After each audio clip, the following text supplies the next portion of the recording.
Hello, আসসালামু আলাইকুম। কী অবস্থা সবার? আশা করি সকলেই ভালো আছো। আমরা আগের ভিডিওতে দেখেছিলাম কীভাবে নিউ লাইন প্রিন্ট করতে হয়, অ্যান্ড আজকের ভিডিওতে আমরা দেখব ডাটা টাইপ।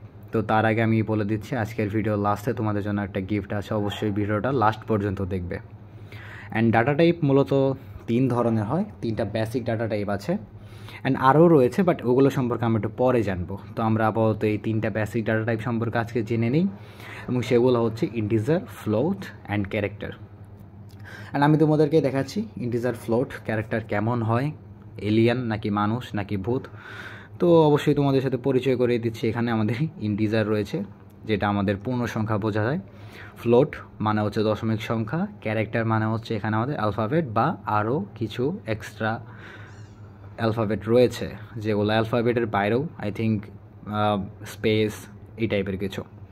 তো এই 3 ধরনের বেসিক ডাটা টাইপ মূলত আমরা সি প্রোগ্রামিং ইউজ করি। এছাড়াও অনেক কিছু আছে, বাট আমাদের ইন্টিজার কিন্তু 4 বাইটের জায়গা দখল করে, অ্যান্ড ফ্লোট জায়গা দখল করে 4 বাইটের, অ্যান্ড ক্যারেক্টার জায়গা দখল করে 1 বাইটের।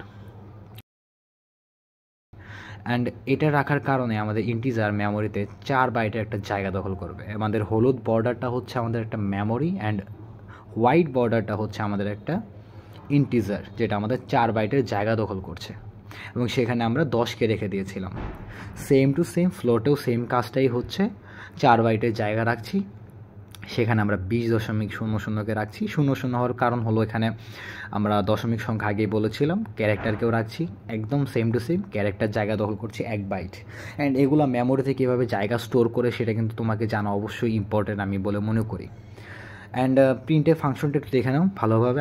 কালকে অবশ্যই দেখিয়েছিলাম, তো আজকেও একটু দেখে নাও কীভাবে প্রিন্ট করতে হবে। এখানে ইন্টিজারের জন্য %d, ফ্লোটের জন্য %f, ক্যারেক্টারের জন্য %c ইউজ করতে হবে অবশ্যই, তাহলে তোমরা সংখ্যাগুলো প্রিন্ট করতে পারবে।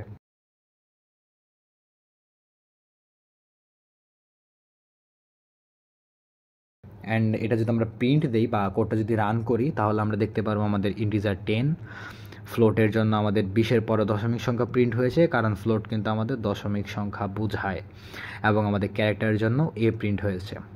আফটারঅল আমরা এন্ডিংয়ে যে আমাদের যে গিফট পার্টটা ছিল সেটা আমি বলবো। আমরা নর্মালি আমাদের ডিসক্রিপশনের লিঙ্কে একটা লিঙ্ক দিয়ে রেখেছি, সেটা হচ্ছে BigCrowdের লিঙ্ক, এবং এখানে গেলে আপনারা দেখতে পারবেন একটা প্রবলেম দেওয়া আছে, এবং এই প্রবলেমে থাকবে হ্যালো ওয়ার্ল্ড প্রিন্ট করতে হয়। জাস্ট এটা প্রিন্ট ফাংশন ইউজ করে প্রিন্ট করতে হবে, আহামরি কোনো বড় প্রবলেম নয়, এবং এত প্যানিক হওয়ারও কিছু নয় যে আল্লাহ প্রবলেম দিয়ে দিয়েছে, এরকম কিছু নয়। জাস্ট হ্যালো ওয়ার্ল্ডটা লিখবেন প্রিন্ট এফের মধ্যে, প্রিন্ট করে দিবেন, কোডটা রান করবেন, সাবমিট করবেন, দ্যাটস ইট। তো আজকের ভিডিও এই পর্যন্ত ছিল। ভালো থাকবেন, সুস্থ থাকবেন, দেখা হবে পরবর্তী ভিডিওতে।